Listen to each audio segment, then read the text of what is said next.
Talk is Digital, a Love Story, and I'm going to describe what caused this talk to come about, give a quick introduction to myself, and then we'll move Christine in, and I'm going to mostly talk with Christine about this project.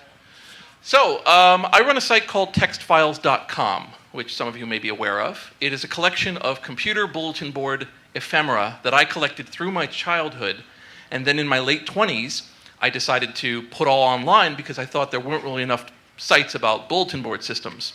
So here it is. I just celebrated my 10th year.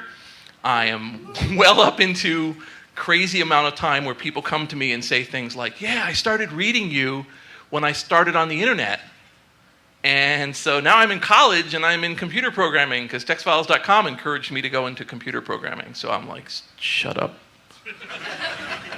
So, yeah. So over time, it's kind of expanded its mission. I've kind of moved into doing documentaries. I've collected graphics and podcasts, and then just recently this whole deal with Archive Team, where I and a team of people backed up GeoCities last year.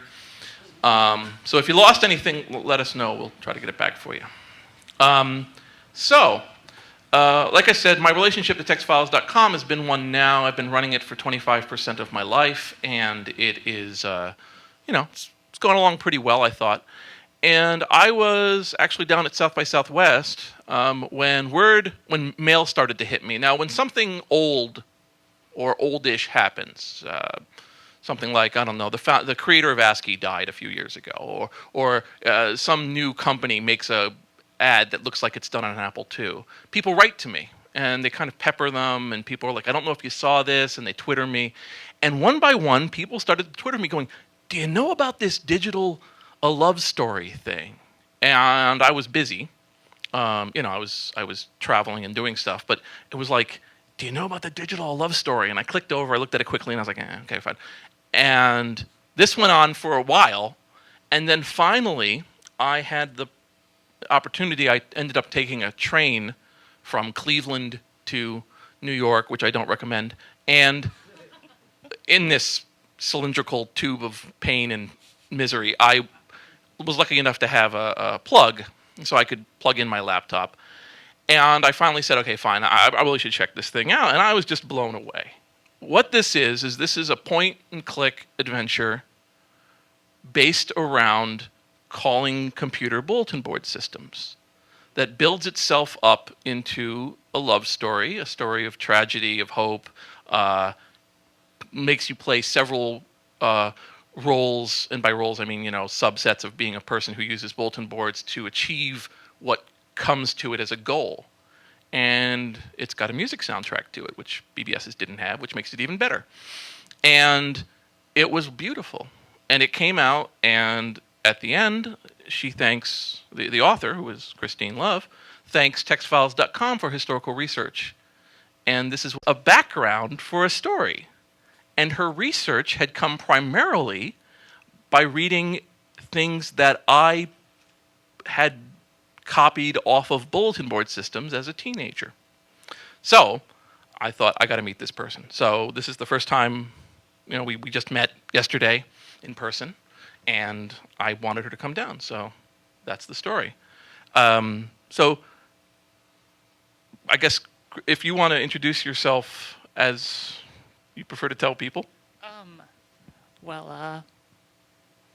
No, I'm not terribly good at introductions. I'm a student of English literature. I minor in history, so obviously I'm writing about the far back history.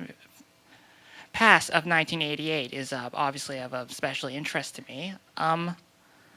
This was just another project I picked up. I thought that this would appeal to absolutely nobody but me.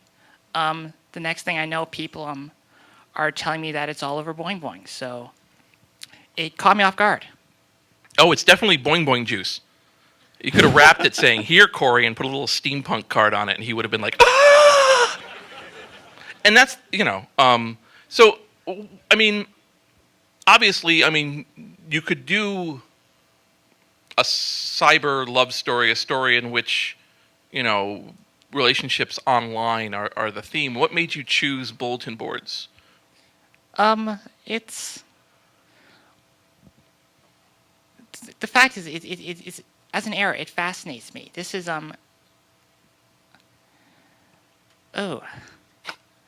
Yeah, sorry. I'm wonderful at public speaking. This is I'm certainly not at all nervous. Well, I don't mean to put you on the spot, but I think you kind of do. Why bulletin board systems versus, say, just pure internet, or maybe doing one on Twitter? Or I mean, what about?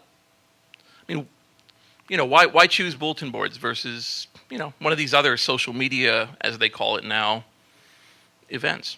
Well, it's not just a love story; it's also a mystery story, and I think that's the real important thing. Is that for this mystery, I wanted to make it so that I wanted to put it in a more mysterious age, I guess, and that's it seems like a weird thing to say, but in the 80s on these bulletin board systems, everything seems so much more isolated, and I think that is definitely conducive to telling a love story. It's making a connection on when everyone's on the internet is a little less interesting. Whereas if you play up the isolation, and this is very much a story about adolescently searching for some sort of connection, and I think putting in the 80s, putting it in on bulletin board systems really helps that. I do know. I mean, it makes me think of the fact that I knew that my father tended to wake up between 5:25 and 5:45 in the morning, so I knew that I could work until about 4:45 and get to bed before he would scream at me because he'd realize I had not gone to bed. And one of the ways that we kind of tried to fight that was having in-person meetings and having phone conferences. And unfortunately, phone conferences are kind of the real lost ephemera of this. Because when you look at the bones of the bulletin board system, it does seem very isolated. And people would endeavor to meet each other as soon as possible to get rid of that feeling.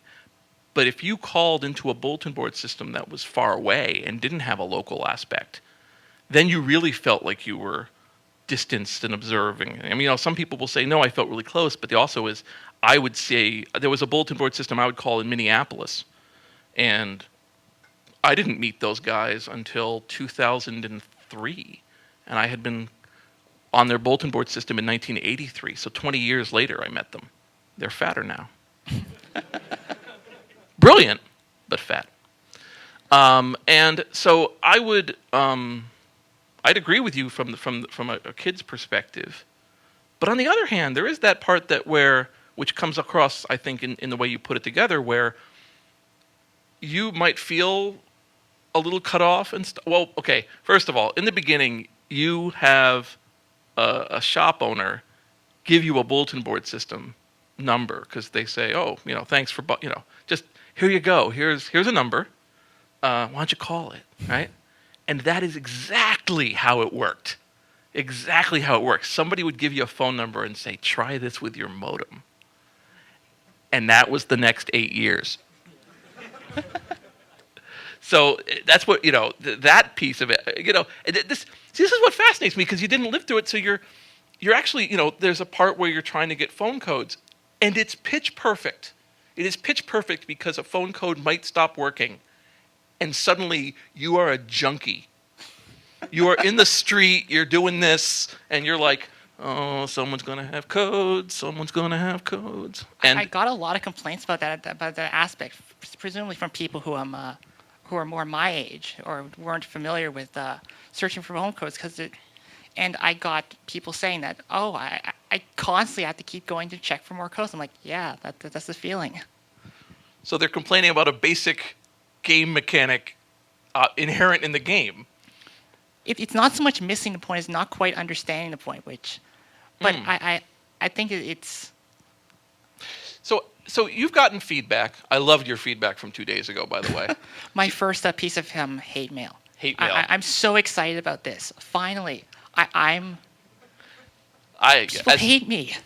As someone who has received thousands of hate mails. Oh, I'm envious. Beautiful, beautiful hate mails, including descriptions of what the outside of my house looked like. Level. What next, B? Anyway, so I can say that the best ones, the ones when people don't make an effort to hate you, they're just hating you. Where you're like you pass a store and you're like, oh, that store's ugly. Like that's not really working out. When they go into blistering detail, that's what I liked about that letter. The phrase that I really liked was asking why you chose to go down this retarded road. Just that level of like and it was like you started out really strong, but then it was awful, and I'm angry because it's awful.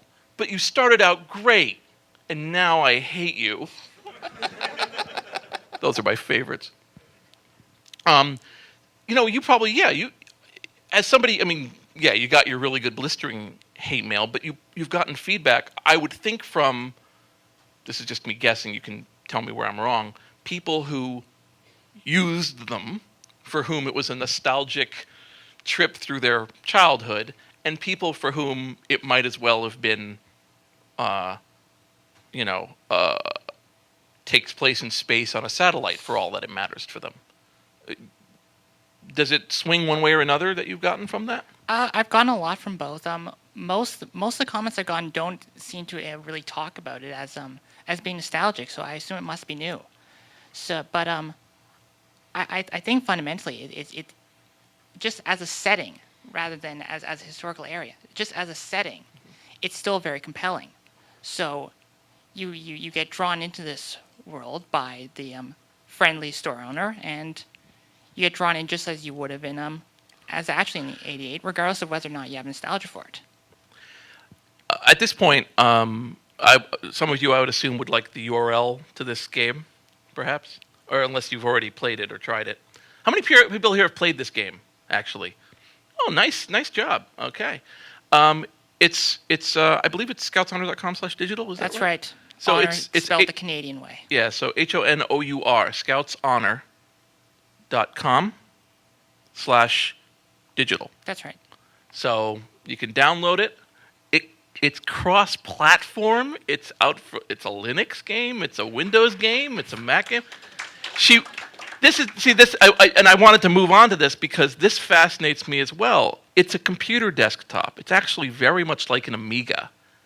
And you click on it and you interface with it and it'll play music, and it came out cross-platform the first day and it works the same, and you used a variety of tools. So this is some like little like fan fiction that someone worked on really hard. I mean, this was a full application that worked solid.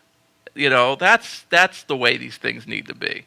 And so yeah, if you got your Linux thing and you were like, I'm never going to play this thing, you can play it right there. So I remember you mentioned which tools you use. Which tools did you use to put it together? It's built in a visual novel engine done from Japanese-style visual novels called Ren'Py, and this is done just because I'm very familiar with it. But it's so extensively modified. About halfway through, I realized that this was a terrible, terrible idea, and of course kept going through it because at that point it was far too late to change. So you get a lot of sort of odd interface quirks, like the windows you can't drag them, and it's nothing big. But so it's an engine that's not quite meant for what it's doing. But as a result, it is now. I mean, like I said, the interface is extremely. I mean, yeah, you can't drag windows, and you forget that about 2 seconds in, honestly. But the fact that there's applications, you're installing applications to make things work, and so. I think it was like, there's not really a question here. I'm just saying I thought that the completeness of your package that's part of what makes it good. Because I mean, you could have done just a fan fiction. I've got some fan fiction written by some guys in the early 1990s, reimagining the era of the Legion of Doom from the 80s, but they're just writing stories. They're not creating a narrative, a mystery, so on. Well, I think the immersion is just that much more interesting. Because otherwise, I mean, a mystery game, you can just watch someone solve a mystery, but that's not nearly as fun as feeling like you're solving yourself. And to read about this world is one thing, but to actually be thrown into it, that's actually evocative. That gets you into it, I think, much more than any prose could. So, were there any particular text files in your research that really stood out to you as inspirations? I can't say anyone in particular. Well, probably anyone in particular, but I can't think of titles now. I mean, I went through you have a section that's just a lot of people recounting their entire histories, and I thought that was good just to get a feel of what sort of hacking mechanics would be a bit over the top and what would feel right. And then I just read a lot of absolute junk posts, just like the the complete messages section. Oh yes. Yeah. Yeah, there's a section on textfiles.com which is just messages, just masses of messages. And I have used that to settle more arguments over the years. I mean, it's crap, right? I mean, I'm literally just scanning old printouts and getting printouts from other people. I have printouts from the first BBS printed out a month after it started. And people, one guy is chatting with somebody and says K00L to him. And that's 1978. So fuck you, historians who tell me it was 1995. There's a guy, and I'm sorry I'm forgetting his name right now. He's a grammarian, and people keep pointing me to him because he will occasionally, I think his name's Grant something, and he's a columnist, and he used to be on bulletin board systems, and he will occasionally, woot, that was what got it. There was a huge argument over where did the word woot come together. And somebody wanted me to come along and just nutsack him with like a 1982 reference and be like, it's way before you even understand it. But it turned out that it really does look like it's from Whoop, there it is. Like if you trace it back, I'm sorry to say, yep. Whoop, there it is. This was the town that invented whirlpooling. Let's not go there.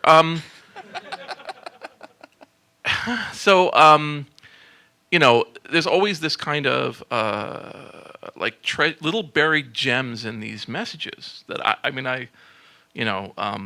for instance, using messages. There's a case I always give. There's a politics board, and somebody says, "Let's discuss politics," which now would be like strapping, explosives to yourself. If you just set up, let's talk about politics. Oh man, 14 minutes later, you are like. So there, someone does it, and people engage in a conversation about politics. It's stunted and childish and stupid, Mondale sucks, and so on. But it's 64 messages, and it took 2.5 months. So you realize that people are responding to each other 4 days after the previous guy. And it's so glacial and slow. And yet now you can't have those kind of conversations if you post something on Fark. In fact, on Fark, you don't even need to have the subject be about what you're talking about, do you? Metafilter is suffering through this right now, trying to produce. They've produced a whole set of terms. There's thread jacking, thread shitting, where they're just saying, like, here's behavior that we now know it's not good for you. We're talking about cars, and one of the guys has a political sticker, so let's suddenly start talking about his political sticker. You're ruining the conversation. It's not precious. It doesn't help. The bulletin board system printouts are the ones I really like. I don't know. I'm sure you found these. Were the trades discussions, the wares trading. Oh. Yeah, where the guy shows up and says, "I've got Sargon 3." And so on, and there's a bit of that. You wrote some very nice introductions to different kinds of, you give the audience some, the player some Nintendo-like instruction, so that you cannot, and you don't feel embarrassed about it. Just someone posted a message, and it just happens to tell you everything you need that you'd be afraid to ask. Was that specifically because you were worried your audience was going to have no idea where they were? Part of it, but part of it is I think the player as a character in this being flung into this mysterious world is needs some instruction. So and the best way to introduce gameplay mechanics is to explain them seamlessly. It's best way is to just have someone in the story tell you how to do something, and you feel like you've learned something rather than you're saying through a tutorial. Were there any ideas you had considered that you ended up not going with? Like, either because they were too big or it turned out they didn't fit? The whole story was went through a number of revisions, but the most notable absence was there were a lot of gameplay mechanics that were taken from a, a 90s game called Uplink, which is a very fun. Um, yeah, We have some Uplink fans in the audience. I'd hope so. I love Uplink, but in some. Oh, can we get a call out for Activision's hacker? Come on, come on. Jesus. All right, fine. Fuck you guys. There was a game called Activision, but Hacker by Activision. It's awful. But what I liked about it was, and you could tell, this is the thinking, right? When it starts out, it's supposed to have. I'm thinking of Mirror's Edge, where I played pre-demos of it, and I was like, I hope they stick you in the middle of fucking nowhere with nothing, and you gotta figure your shit out. Now, there are only a certain subset of gamers who like that, okay? Yeah, there we go. Yeah, exactly. The opening of one of Enchanter, I believe it is, which is, it is dark. Your frost spell must have worn off in the evening. Get on it, motherfucker. Well, Hacker opened with a prompt. The idea being you had to hack in. You had to figure out what the password was to get through.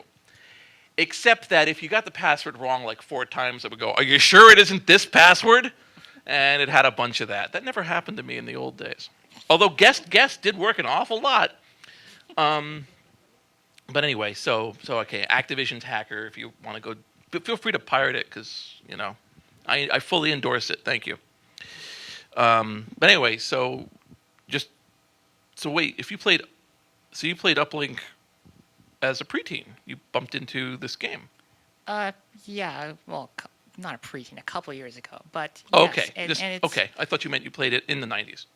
Oh, you're just actually literally like going back and going like, what about this game? What about this game? Well, I played it a few years ago, and I was inspired by it, and finally I got around to making something inspired by it. But no, there are a lot of mechanics that were initially from it. There's still one that remains in there, which is a sort of goofy dictionary hacker tool. But the rest of them, they got streamlined out. And as a result, it becomes a lot simpler. Even though the hacking mechanics are obviously ridiculous, they're not. They don't correspond to anything you would really do, or rather, they correspond, but they don't represent it. So. But as a result, you spend most of the time talking to people, most of the time reading messages, and I think it shifted the focus of the game much for the better. So instead of being a hacking game about hacking, it's a hacking game about talking to people, investigating, solving puzzles in a fairly simple way. I agree. The thing that as a person, for me, the most. The reason I did documentaries was because I said that the text files are the bones, and you can go through the bones, but you're never going to find out what a great time it was hanging out with that person. You're just going to know that they were probably 6'2", and you'll know how many times a person posted, and you'll know what they tended to post about, but you won't find out like what they were feeling when they were going through it. So that's why I did a documentary, was to talk to people about an organic thing. And in your story, I'm working very hard here not to give spoilers because I don't think that's fair. I think you should try it. Definitely try it out. But, it's a case of you come to learn about people. You interact with relationships and talk to people along with, and I like this, there's a lot of red herring initially because you're just kind of reading a lot of messages and people are just like, I'm an idiot. And you're like, why am I reading this? And then something will go by and you're like, wait. Oh, yeah, that part. And that's, sifting through clues. There's a very old set of books. They got reprinted 4 times. I think they got reprinted in the 90s. If you look for the title, Murder Off Miami. This is a set of books that were created in the mid-1930s by J.P. Links. And what they are is they're dossiers. And when you pick them up, it is literally a pile of police report and pictures and stories, and it's really, it's got its own little feel to it. And then at the end of it, there's a sealed envelope. and the sealed envelope shows what the person, the investigator, ultimately did when faced with this dossier. So you are to open it up. And it's actually what inspired Infocom to include items into their boxes. It's this beautiful piece. And it's very similar to what you have here, this mechanic of, I'm going to live through here. Whoa, what's going on there? What's happening here? That, you know. So I saw you, this is obviously not your only project. You've done a bunch of writing and a bunch of other projects. Was there anything else that's kind of a pre-version of this, a dry run, a version where you're like, I could do this even better, and you ended up with this, or is this your first foray into this? No, I think this really is my dry run here. Before, I've mostly done a lot of prose, a lot of I did do one game that was it's browser based and it's sort of about fighting games, all done in done up as a sort of turn-based game, which is obviously very seems very odd in concept, but it's the same sort of metafictional thing. But that's the closest thing I've ever done to anything other than just straight up prose. Are you inspired to do another one? Absolutely. I've been trying, and I'm not going to rush it. I'm not going to force it. That's sophomore. The second one, that's a musical. That's what traditionally you do. The second one's a musical. Laugh it up. That's what I'm going to do now. Everyone, you heard it here first. Musical. Oh, hire some singers, get some people to, oh man, that'd be great. Digital 2 on ice. I would totally go for a BBS musical. Waiting for the dial tone with the two piano pieces, ding, ding. It's busy, it's busy, it's busy, why am I here? My record, there was a bulletin board system located about, I want to say 50 miles north of here, called Sherwood Forest 2. And it was something like, on average, it would take me between 30 and 40 hours of dialing to get into it. And so when I got on, I would just take massive amounts of copies of every single thing on the board because I wasn't going to get on again for days. And so I have a lot of what they had, right? I just have it up as whatever. And just recently, actually, about 6 or 7 months ago, I was contacted by the cop that came along with the federal guys who busted it. So I've been trying to... No, Sherwood Forest 2, they knew each other. Those guys hung out. Yeah, there's Sherwood Forest 2, there was Sherwood Forest 3, then there was Osany, but Osany was a separate thing. I've interviewed that sysop. He's out in California and does cool shit now. And his sysop name was Sysop. That was his hacker name. Boy, that's hubris. And anyway, so there were, where was I going with that? Time was awesome. But anyway, so the cop, the whole point is that I'm trying to get like the other story from the other side of that particular event, because I do have the story from the guys who had it taken down, but I think it's worthwhile. There's have you guys attended Phil Lapsley's talks before? Phil Lapsley was a guy who I bumped into who's been working on a book on the history of phone phreaking. And he's and coming from me, the guy with the 7.5-hour documentary on bulletin board systems, he's doing it right. He's filed hundreds and hundreds of Freedom of Information Act requests, and he's giving a talk on how he did it, and he's been talking about history. But it's not just a bunch of phone freaks going, yeah, we're awesome, and it's not just a bunch of law enforcement guys going, fuck those guys, they were awful. It's everybody. That's the only way you can get the story. You can't like everybody in the history. It can't be one piece or another.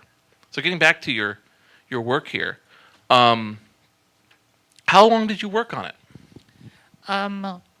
All told, actually, I'm making the game from start to finish. It took about a month. This was an intentional deadline. If I don't set one, I tend to work on something for 2 weeks and then forget about it forever. So I set 1 month and held to it.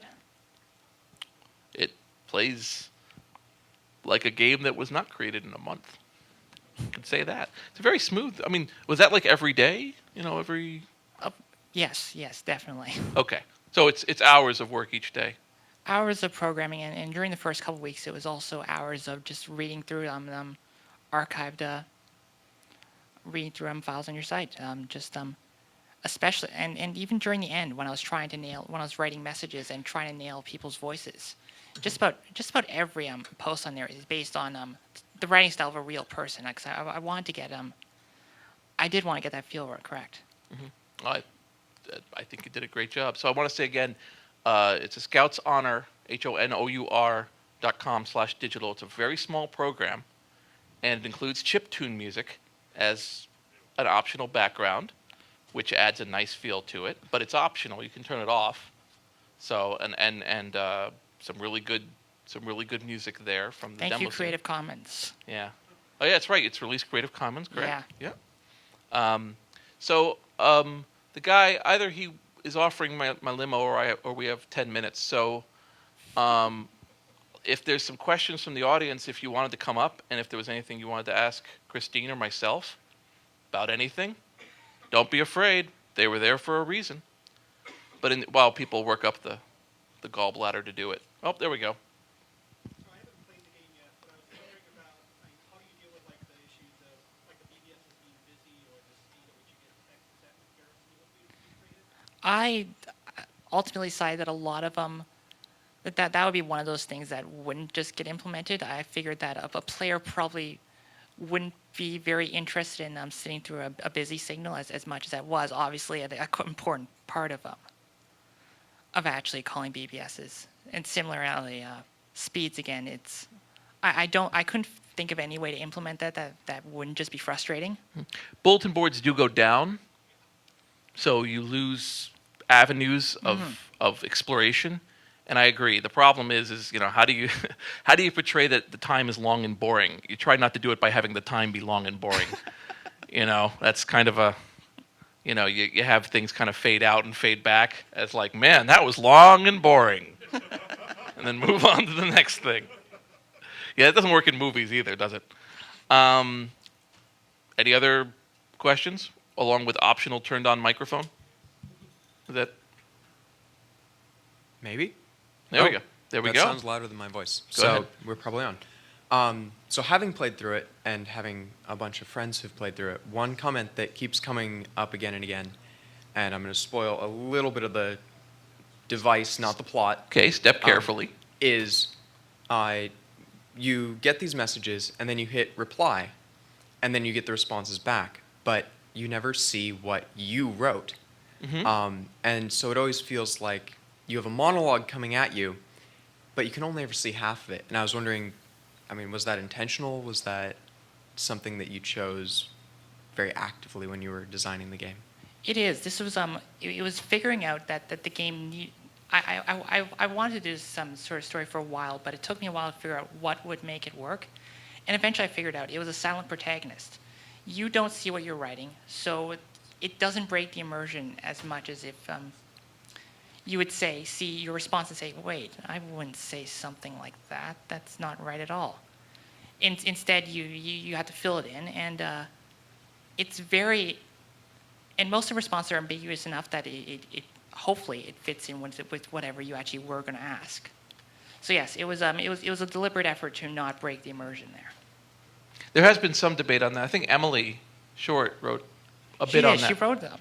Huge Something thing. Yeah. Emily very Short, who nice. does a lot of reviews of interactive fiction and so on, reviewed Digital: A Love Story and discussed that exact mechanic. Yeah, it blew me away more than anything because she comments about how she normally doesn't like games with indistinct characters, but in this case it actually works because of the extent it goes to. And I agree with her first point completely. Normally I find the bland protagonist to be extremely bland. But by actually putting you into this, but I think it's less of an indistinct protagonist in this case, more of just a second-person narrative, which... For me, it was a relief. I was like, oh, God, I don't have to think about anything on that end. I'm like, I wish I could do that in real life. Just a person mails me, and I'm like, hit, okay. I'm sure I said something brilliant, and the person writes back, God, you get me so well. And I'm like, awesome. Back to my game. Respond. Does everyone know about the Chili... CHILLI feature in Eudora, which they created years and years ago. It was a plugin. It would look at your language and it would respond and say basically, you seem to be pretty angry. Hit this button and I will hold it for 30 minutes and bring it back to you. And by that point, your blood pressure goes down. It'll show it to you again. You go, did you really want to send that? And then you go, yeah, fuck that guy. I could keep that going for hours. I could keep my hatred burning for years. I've had people come up to me, dude, I hope you're still not angry at me. No, I'm really angry at you. But that was a case where they are, trying to augment your brilliance with it. And for me, it was such a load off to not be thinking I'm going to have to play the guess the word problem, where a person says something and it's like, I have to write an email in which the word password is in it. Otherwise, I can't get past this part, And it's still very meaty. I mean, there's still a lot to go through. So, any other questions, by the way? Oh, there we go. Right up. Go ahead. That one sucks. I don't know what's up with that one. We'll repeat your question. I was just curious. Oh, there we go. I was just curious as to why you chose to base the story around the Amiga OS as opposed to some of the other systems that were around at the time. What it came down to is it's just very distinctive. I mean, it's the gaudy blue of the original Workbench is it's very memorable, and also it helps contribute to the mood a lot. I think just having this sort of dreary blue interface that you go through. It could have been based off something else. I considered making it a Commodore 64. It still has the original opening screen is based off a C64, but no, I thought it needed color. It needed to have that. So the Amiga seemed natural. Yeah, no, it's a very beautiful work. So let me think if there's any other last questions I want to ask. So obviously, I mean, it's a softball question, but you appear to have been pretty happy at the outcome of this particular work, right? Yeah, I'd say so. Yeah.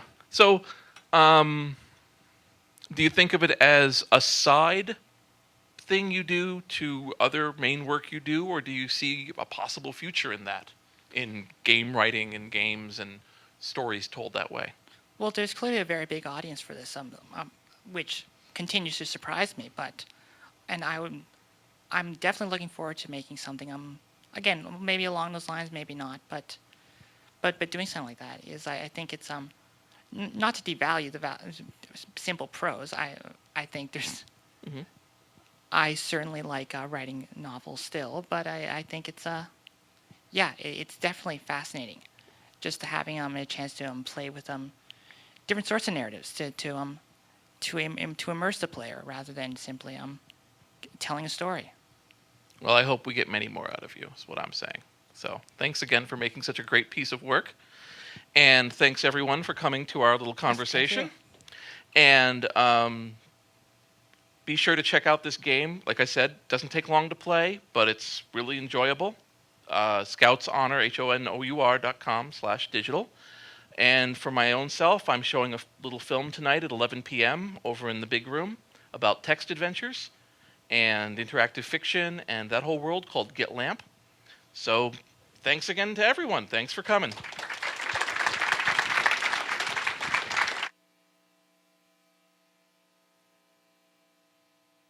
Notice.